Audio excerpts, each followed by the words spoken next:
everybody. Welcome to episode 30 of Pins and Needles podcast, my little record of my crafty adventures. My name is Zoe. You can find me on Ravelry and on Instagram as Pins and Needles UK. You can send me direct messages on there, or you can send me an email, hipinsandneedles@gmail.com. We do have a Ravelry group, and I will leave links to that group and everything I talk about today in the down bar below. And also I'll include timestamps there, so if you want to skip around to different sections, just check down below. How are you all? It's been like a month since I've done a standard podcast. My last little vlog was a family holiday thing, and I was hoping to record last week, but August has been busy. My children are still on summer holidays. We've had members of staff on leave, so Dave has been working some crazy hours. I've had some shifts.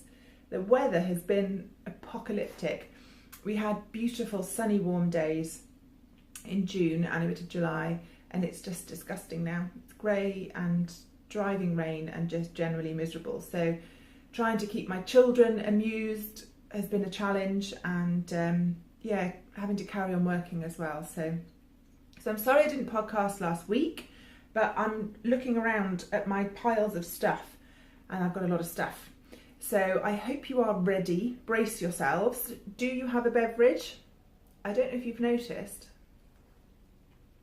I have a beverage in a rather significant mug. For any new viewers, welcome, by the way. And my great friend Jenny of Owl About Yarn, I'll include links below, and I are organising the Knit Tea Retreat, a Knitty Retreat in Cardiff in October of 2018. And just to make it feel a bit more official, Jenny got some mugs printed up with our logo. So this is now my favourite mug, obviously, and I'm going to be waving it around on the podcast a lot.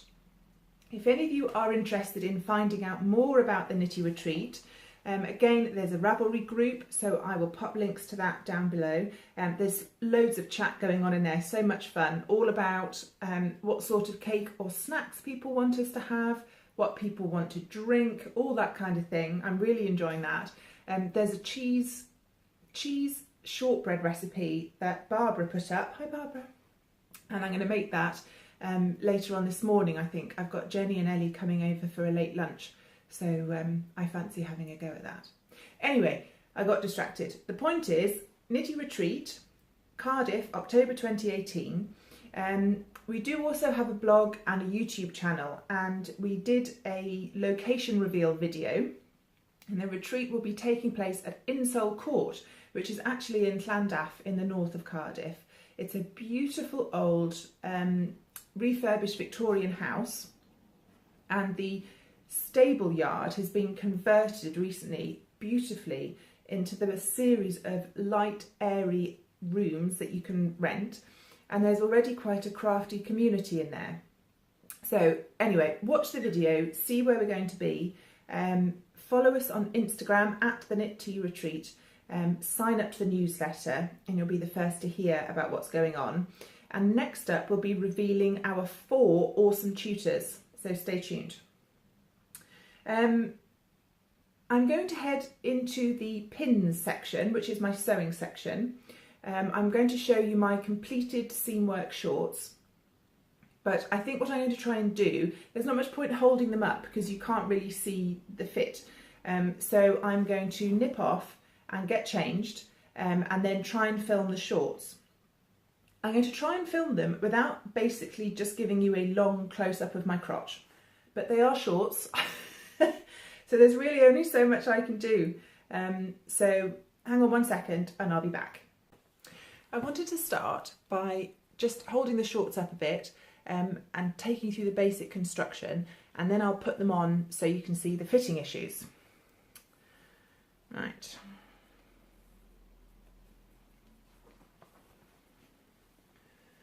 So these are a fitted high-waisted design.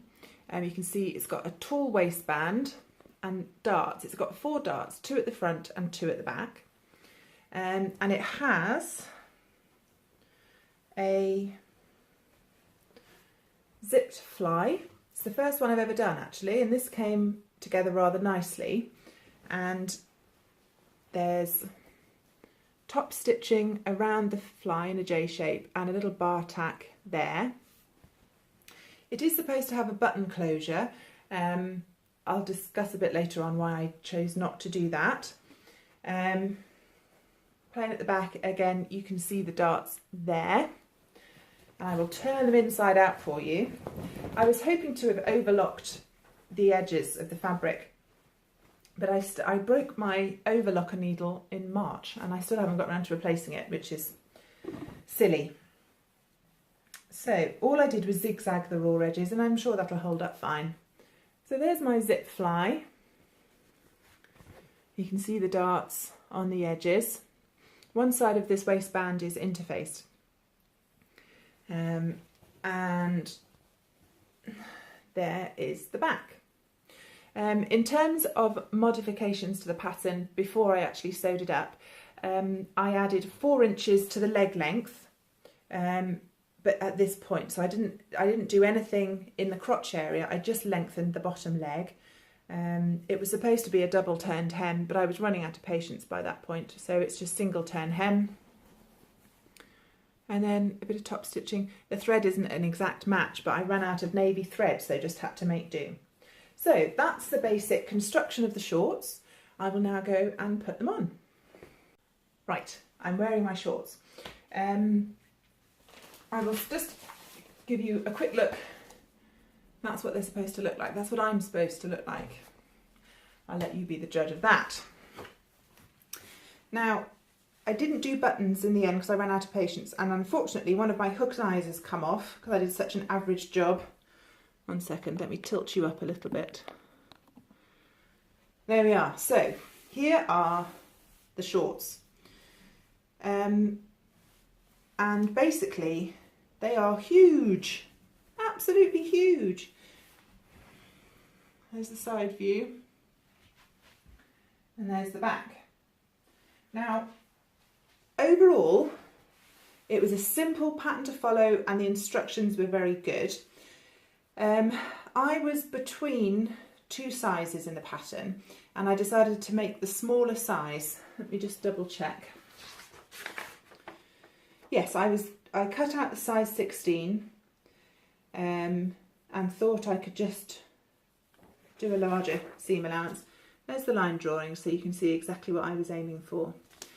And if you follow me on Instagram, you'll see that when I tried it on before I attached the waistband, they were clown trousers. Literally, they were about 4 inches too big. Now, it was hard to tell exactly until I'd connected the waistband exactly how big they were going to be.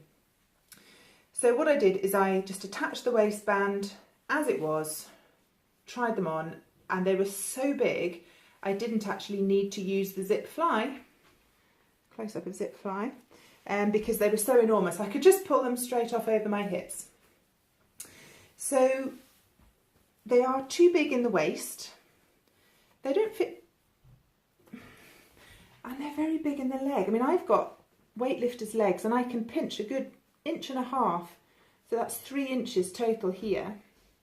And also I've got a huge volume of fabric and they're supposed to be fitted, and you can almost take a tuck here like that, and if I do that, then actually the crotch, I'm going to have to say crotch a lot, I'm ever so sorry, is, you know, I've got like, again, 2 inches of fabric here.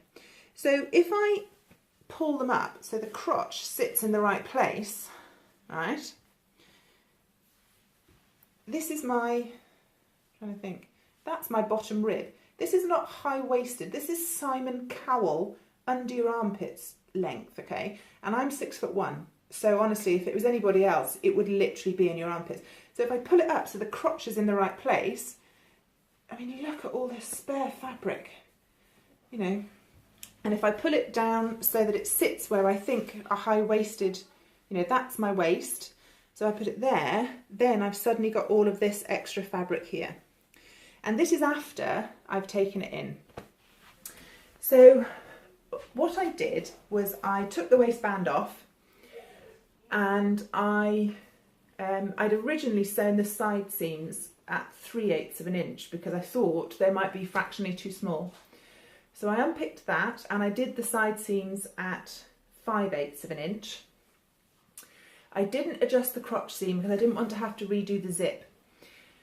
So what I did was took all 4 darts in. I took them in 1/4 of an inch, 1/2 an inch each, and then I reattached the waistband, and they were still too big, so I took the waistband back off and I took them in 1/2 an inch. So that's 4 inches because there are 4 darts. No. I think I took it in 2 inches because the waistband piece, again, if I can show you, C and D are the waistband pieces, and you can see that they have a curve on them. And I knew that if I took the waist in too much with the darts, the curve was no longer going to fit.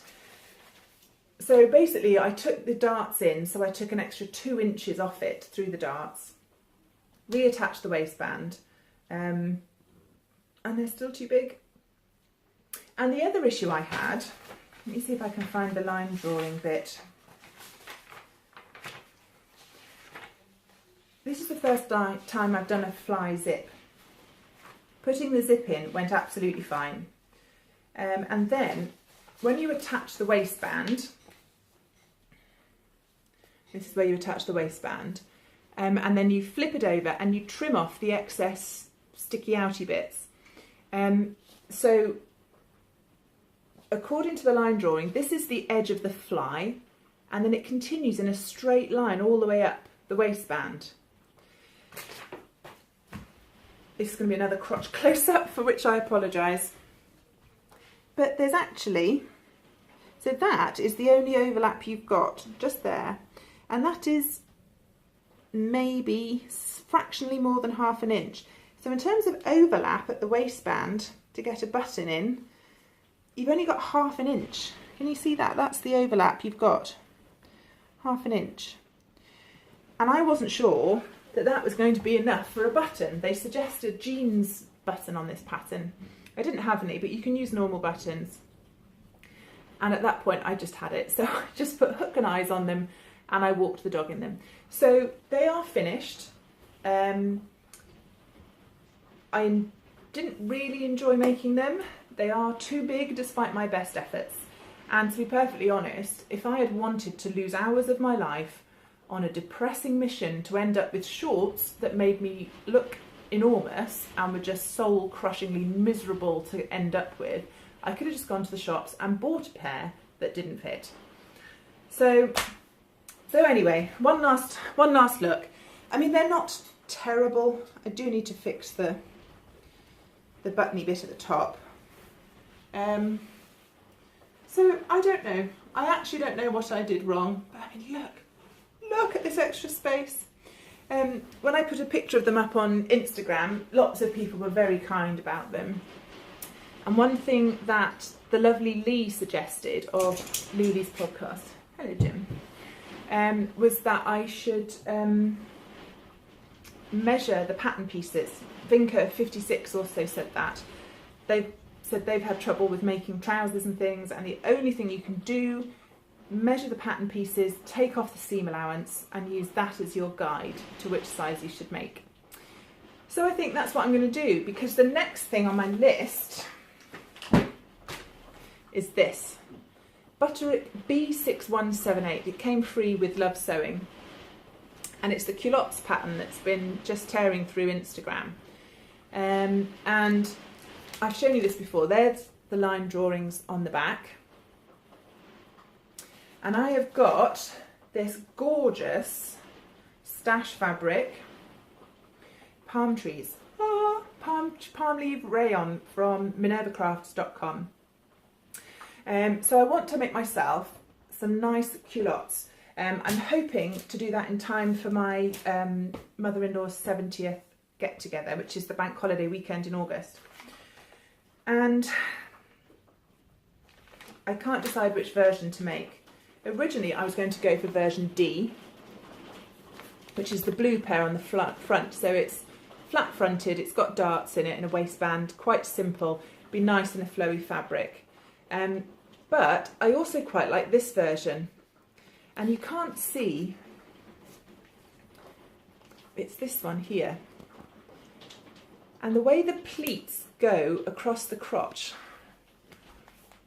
I don't know if anyone needs that much folded fabric in that place, if you know what I mean. So I think what I'm going to do is I'm going to use Lee's measuring trick on the pattern pieces, and I'm going to make myself a toile. I've got an old tablecloth that if I make it shorts length should be enough fabric. And then I will know. It's a simple pattern, there's only 4 pattern pieces, so it really shouldn't be terribly complicated to make.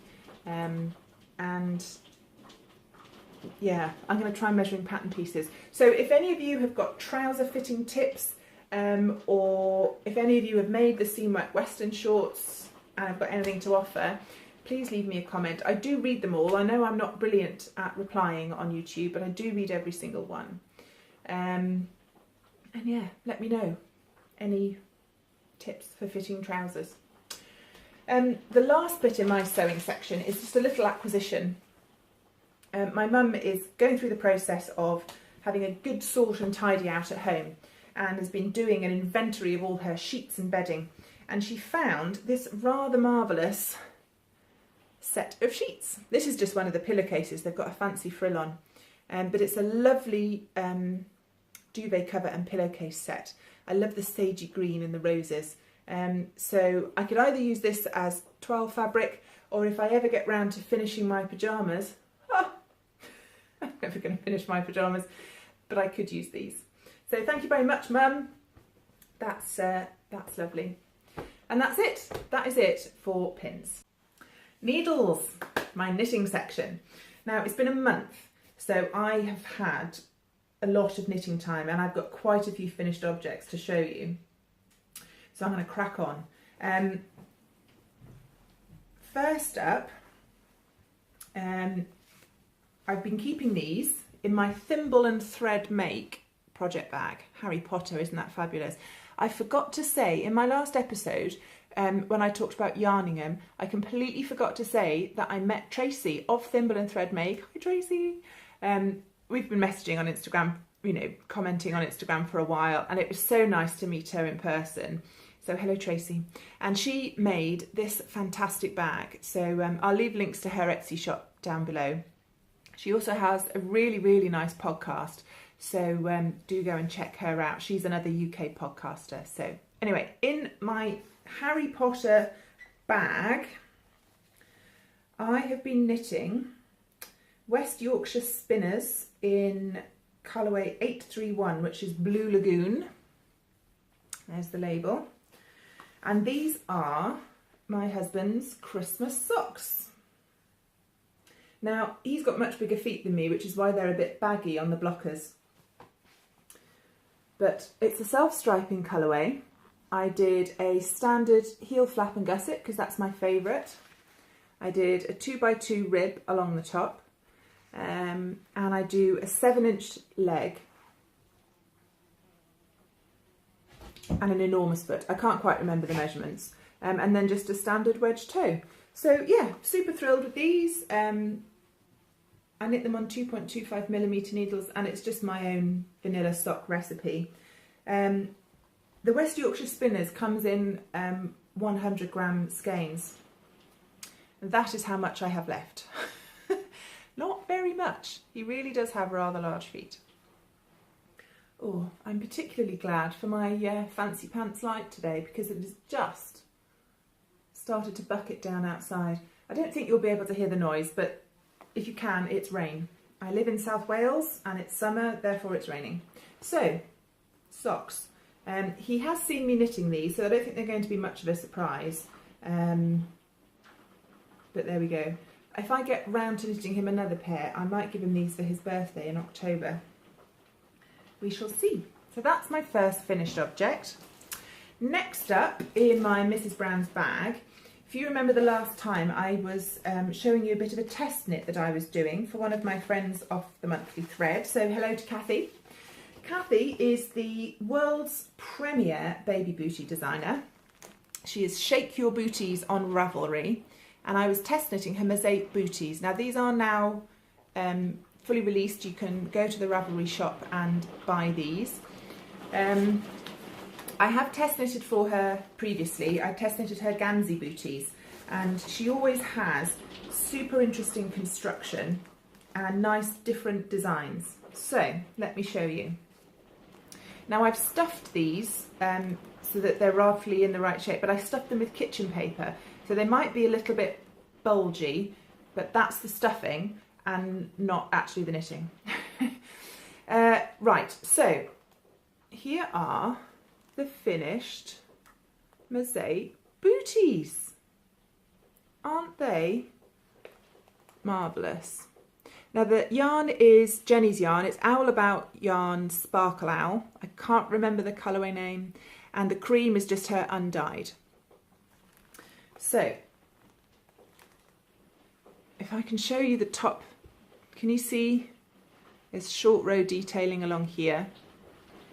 Really interesting construction. You do a Judy's Magic cast on at the sole and then do short rows to form the shape of it. And then the cuff is a turn down cuff. So I've got ribbing here, which will make it nice and stretchy. So it'll actually stay nicely on the baby's foot. And then you have a pearl row here. So you get that nice turn. And then you do the mosaic pattern. So I thoroughly enjoyed these. They are perfect for using up scraps of yarn. If you check on my project page, I do actually make a note of how much yarn you need, but it's vanishingly small amounts. So thank you very much, Kathy, for letting me test knit these. And there they are again, Mosaic Booties. Yay! So I'm going to tuck those away, and a friend of mine is having a baby in about, well, next year, so I think those are going to be put away for surprise baby. It's not a surprise baby, it's a surprise for the baby. That came out wrong. Right, next up in my Owl About Yarn Wonder Woman bag is another test knit. Now, oh my goodness, that rain! Can you hear it? I don't know if you can hear it. It's like the end of days. Oh my goodness. Right, Jenny was kind enough to test knit my beach hut socks for me. That's my first and only ever published knitting pattern. Again, I'll leave links to that down below. So I have returned the favour, and I have test knit her Autumn Twist mittens. I absolutely love these. I had a small amount of these completed when I went up to my mum's for a week with the kids. And it was just, I couldn't stop knitting it. So I knit these really quite quickly. She was kind enough to give me some yarn. It's Sparkle Owl. Let me dig it out. Here we are. Look at that. Fantastic turquoise with sparkle in. Sparkle Owl, which is 75% superwash merino, 20% nylon, 5% stellina, and 100 grams gives you 400 meters, which is some other yards. I don't know what the yards is. I mean, that's owlaboutyarn.etsy.com, and this is in the colourway Tara, which I think she dyed up specially for Tara Swiger. So that was fun. So I've knit the whole pair of mittens, the large size, and I've got probably more than half the yarn left. So that's fabulous. Okay, I'm going to put them on.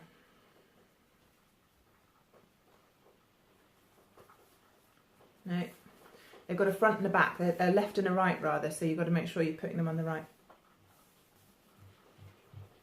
hands. Right, there we have it. So you can see they're cabled all the way up, and the palms are ribbed. Now, I modified these very slightly. The pattern comes in a small and a large. I knitted the large. But because I'm quite long, I did add, I think, one extra repeat before starting the thumb gusset, and I added a few extra rows to the thumb. But apart from that, they're knitted exactly as per the pattern. And the really nice thing about the rib is that it makes it super snug, so there's no drafts that get down inside your mittens. So I thoroughly enjoyed knitting these. It had been a while since I'd done cables, so that was always going to be enjoyable. And it's only a 4-stitch twist cable. So I decided to be brave and try cabling without a cable needle. And actually I managed it. The only time I found it tricky is when you were cabling at the very start of a row, but it was just a question of using my index finger to make sure I had my finger behind the knitted fabric, so it just pushed the stitches forwards a bit because they had a habit of tucking themselves behind the other needle and then they could start to run. So yeah, I'm not sure if she's released these yet, but it will certainly be very soon. They've been tech edited and test knitted, and fabulous for gifts, fabulous for first time cablers. Oh, and the other thing I like, I've knitted lots of mitts and mittens before, and they all seem to have a left lifted increase and a right lifted increase for the thumb gusset, which I'm perfectly capable of doing, but I find the right lifted increase a real faff. I don't enjoy it at all. So it was very nice that Jenny uses a knit front and back increase on here. A, because it's easier, you can just, just do the stitch super quick and easy. And I'm not sure if it'll show up. Can you see? If you look very closely at the fabric, you can just see the little bar that's created when you do a knit front and back.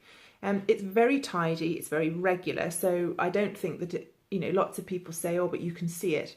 I don't care. It adds to the texture if you ask me. But what I also like about it is it helps you keep track of your increases. So they're easy to count. If you've lost your place a bit, you can work out exactly where you are. So, Autumn Twist Mittens, Jenny of Owl About Yarn. I knitted these on double pointed needles on my metal ones, and it was so lovely. It's knitted on a 2.75 as well, so they do go really quite quickly. I haven't managed to get any proper finished photos of these. Sorry, Jenny, but I will endeavour to get that sorted as soon as possible.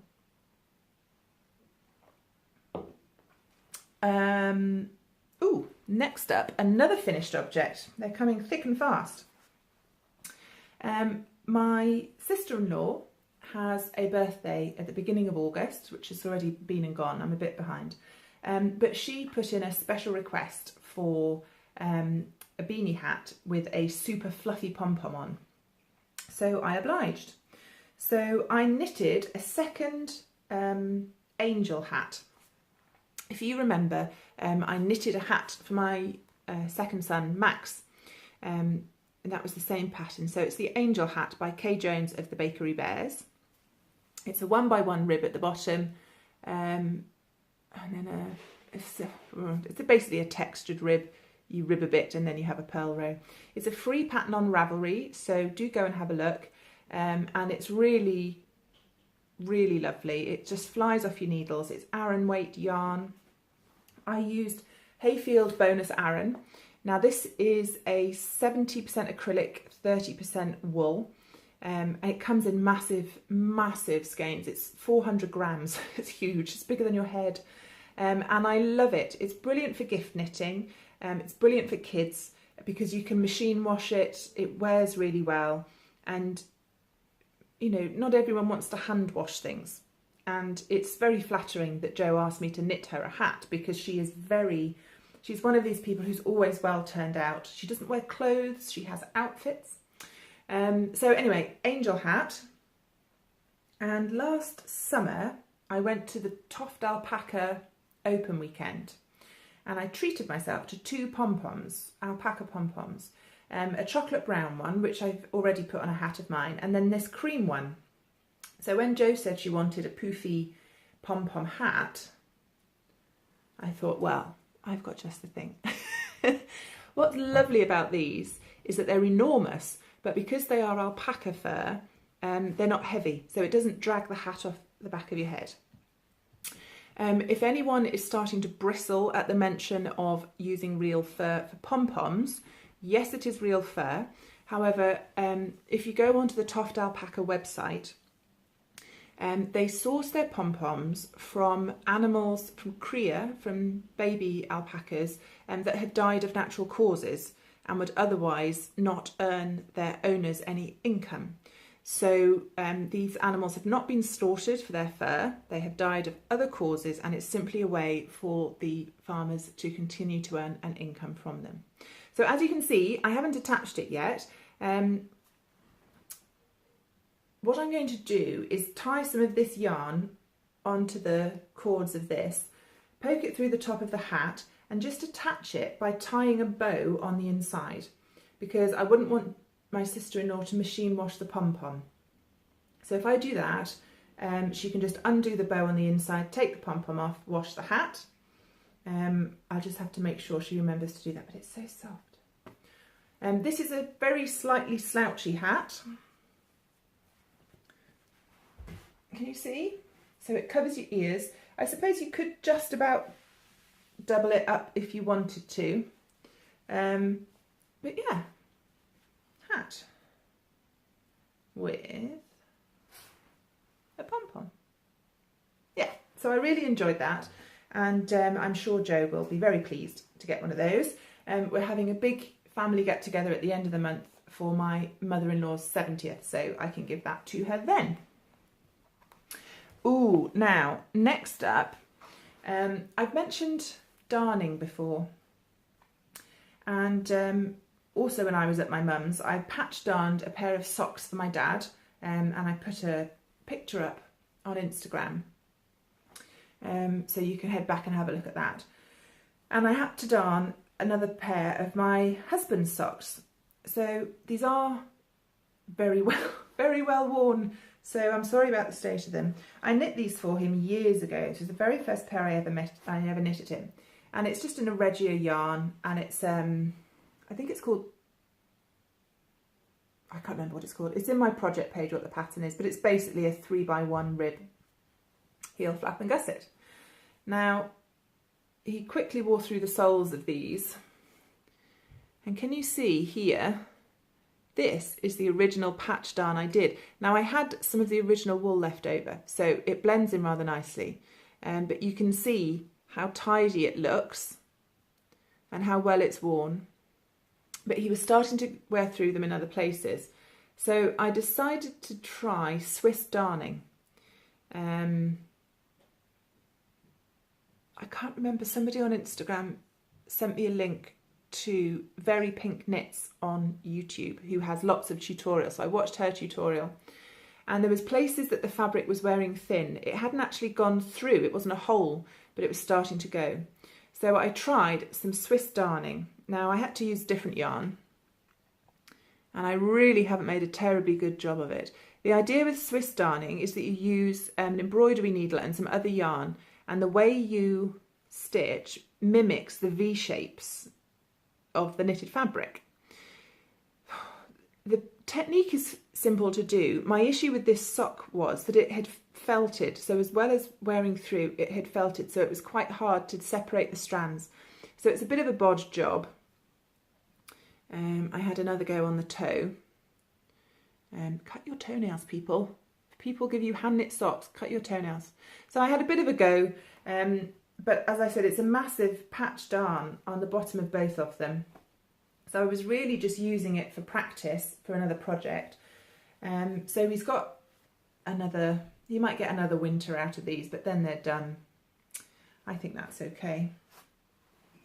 Oh, thirsty with all this chatting.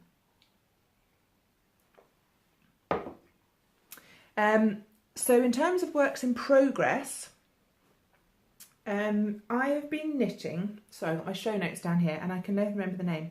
I've been knitting my youngest son a Weasley jumper. I've been using a pattern by Alison, Hansel. It's a free pattern on Ravelry. There are lots of different Weasley jumpers available. I used the Alison Hansel one, and yeah, this is for my youngest son, Max. He is 10 and he absolutely loves Harry Potter. He's going into his last year of primary school in September, and they always go away, the whole form goes away on a little adventure holiday. And there's a storyteller that goes with them, and they do lots of outdoor activities based around the story that they're taking part in. And his theme is Harry Potter, so he's absolutely thrilled. And they're supposed to take 1 or 2 little items of sort of fancy dress. But if you're doing outside activities, you know, orienteering and climbing and things like that, you can't really do it in a cape. So I said I would knit him a Weasley jumper, and that's what I did. This is the yarn that I used. It is King Cole Fashion Aran, which is 70% acrylic, 30% wool, 200 meters to 100 grams. And I absolutely love it. It is, I can't decide if it's red or not.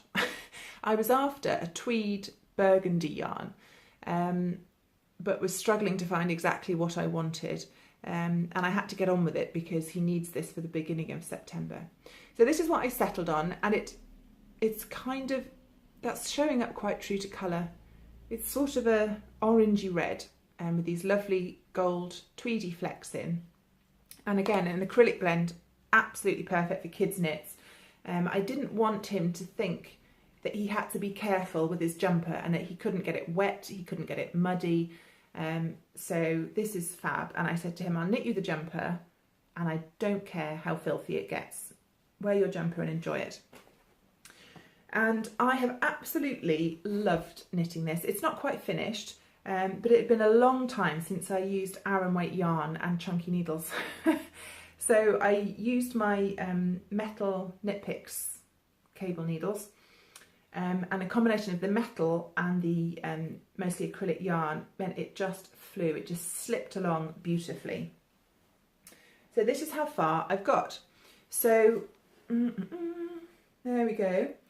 I haven't sewn it together yet. It's very easy to do. You knit a front and you knit a back, which are almost identical. Then you sew the shoulders together, and I think I just did a whip stitch for that. And then while it's flat,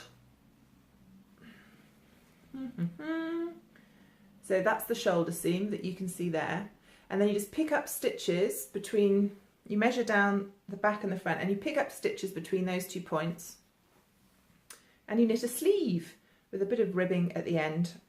And I show you the fabric there. There we go. That's looking lovely, actually. So you do the 2 sleeves, and then you have some stitches on hold on the front and the back, so you put those on your needles, pick up some more around the neck, and you just knit 2 inches of stocking stitch for the neck, and it just naturally rolls to form that nice little edge. The bottom edge rolls as well. There's no ribbing around the bottom, and it does roll quite a lot. You've lost a good couple of inches there, but I think once I've seamed them together that will help, so I'll probably only have a small roll there. Now, to make this a Weasley jumper, you've got to have your initial on the front. Now, the pattern has 2 options. You can either do it in intarsia, or you can do Swiss darning after the fact. Now, I don't like intarsia. I haven't done very much of it. I find it a bit of a faff, and I thought I'd rather go over it with a needle and thread. I quite enjoy finishing work, so it wasn't going to bug me. So what I need to do now is dive into my stash, and I've got some gold acrylic wool blend as well. It's not the same brand. I think it's more of the Hayfield Bonus Aran that I use for the hat. So I'm going to have to measure the front, find out where the middle is, and I found an online chart for free for letters of the alphabet, and Max wants an M on the front of this for Max, not an H for Harry Potter. So I'm going to Swiss darn this, but a big M on the front. I thought it might be easier to do it before I sew up the sides. So I need to sit down at some point and get that done, and then it will all be finished. Actually, it quite suits me. It's a lovely pattern. It goes all the way up to adult sizes. I think Katie of Inside number 23 knitted herself one of these, although she used a much fancier yarn. So yeah, Weasley Jumper.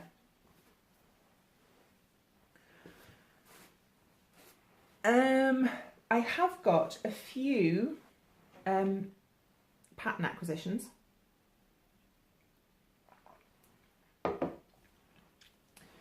First up,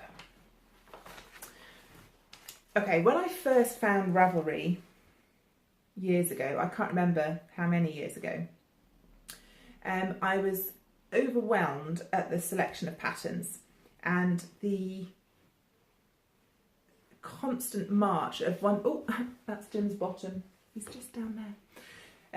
The wonderful finished objects that people saw, and my queue, it just exploded. And there were a few things I put into my queue that I knew I wasn't ready for, and they were an aspirational knit. They were a one day, I'll be good enough to make one of those. And there were two that I fell in love with that I knew I had to save until I had the skills.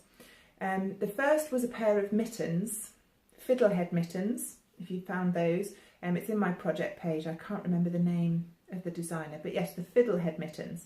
And they were Fair Isle mittens that had sort of fern frond curls going up the front. And once you'd knitted the mitten, you picked up around the wrist and knit a mitten liner. So you had two mittens like this, and then you poked one inside the other, and you had a mitten. And I knitted those. I probably knitted them too soon because they are basically oven gloves. They're big. I think I didn't like the fabric, it was too loose, so I just thought, oh, I'll hold the yarn doubled, which solved the problem of them being too thin, but I didn't think about the size increase.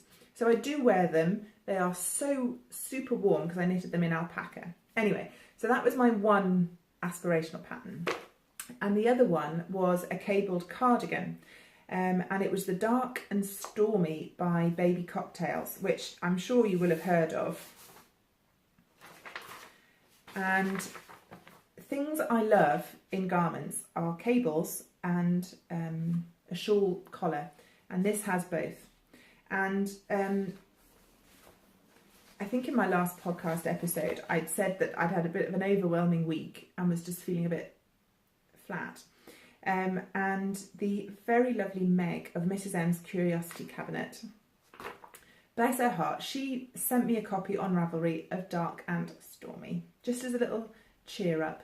And it was so kind. Thank you so much, Meg. I really wasn't expecting it. So I can finally do my next aspirational knit. I'm trying to find a bit of the pattern I can show you that doesn't give the actual pattern away, but I don't know. Oh, I can show you this one because it's only got schematic measurements on it. Not sure if it's going to show up. There you are, shawl collar and super fancy cabling on the front, and then the back has the look at this gorgeous cable detail. So it's a top-down, it's a top-down all-in-one job. I think for my size I'm going to need about 1,300 metres of yarn, and I don't have enough yarn Aran weight in my stash.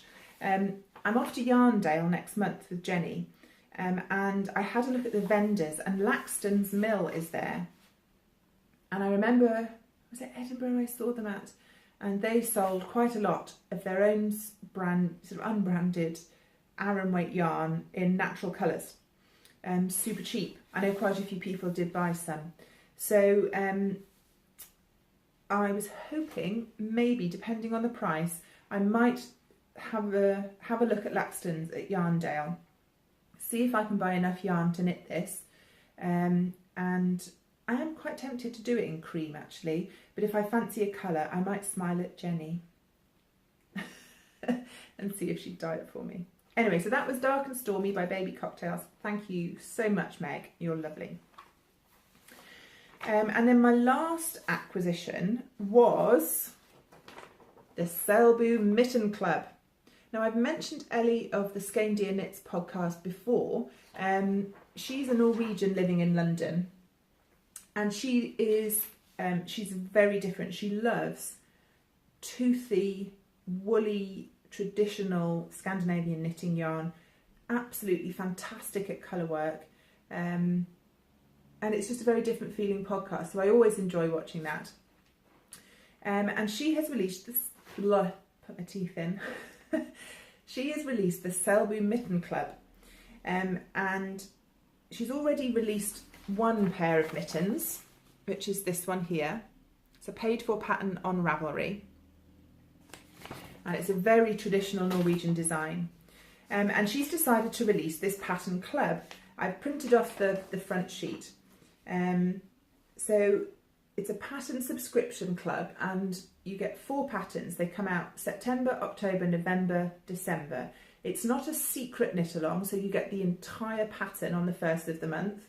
And they are designed to be very accessible for beginner colourwork knitters.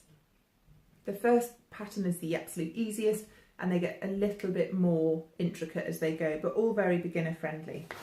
And they're going to be DK weight, and she says that 2 50-gram skeins of DK weight woolen spun non-superwash yarn, 1 skein of each colour. And she's also given you some nice yarn recommendations. Navia Trio, Excelana DK, Selbu, Rauma, and some blacker yarns, Falkland Islands DK. So she's having a knit along in her Ravelry group. There's a thread for that. And if you buy the club, you get the Selbu mitten pattern included. So that's effectively a 5th one, but you get 4 released over the months between September and December. I do enjoy colourwork very much, and as I said, my first inspiration knit was my oven glove mittens, and they're the only colourwork mittens I've ever done. I've knitted 2 pairs for my mum, but I haven't got any, and these being DK weight are a little bit thicker, which will be perfect for dog walking. And I often need 2 sets of woolies a day in the autumn and winter because I get so wet. With all the dog walking and the school runs, you need 1 set for walking the dog in the morning, and then they haven't dried by the time you have to go back out at 3:15 for the kids. So I will be knitting lots of mittens, and I'm going to keep them all for me. So there we go. That's everything I have for you today. I don't suppose that the next episode will have quite so many finished objects in, but do leave me a comment down below. There's links to everything. Come and find me in the Ravelry group. Do follow us on Instagram @TheKnitTeaRetreat. If you enjoyed the episode, give me a thumbs up. Click subscribe. I don't know where the button is. And I hope you get some nice summer weather, because I'm not getting it. I'd like to think someone else has got some sunshine. And I will see you again in 2 weeks. Bye!